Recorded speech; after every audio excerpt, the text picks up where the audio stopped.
If the man who'd spoken those words weren't long dead, he'd have had no trouble finding the shop in question. It hadn't moved, hadn't redecorated, had barely changed at all.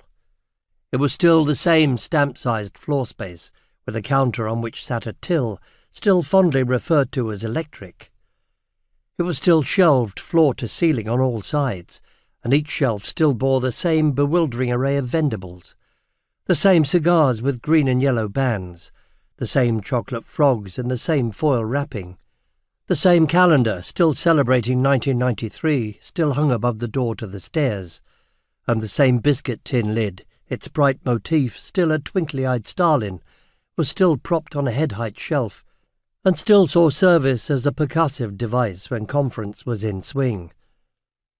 Conference being the designation old Miles bestowed on any upstairs gathering numbering more than 3.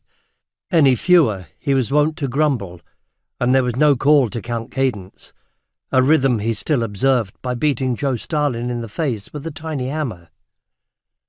Old Miles wasn't his actual name, but it was generally held that Old Miles were what he walked, and nothing about the way he clung to established habits gave the lie to this.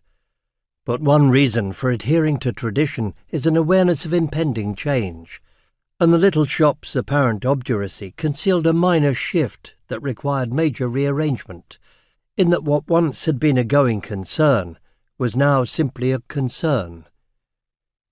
Business rates were ever on the rise, and the customer base ever dwindling, reduced by mortality and age and decreasing mobility.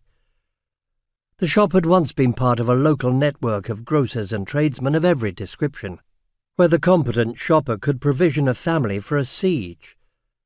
But those days were gone, and old Miles's tobacconist-cum-smuggler's cave was now marooned in a hipster's playground, which was the least of its worries.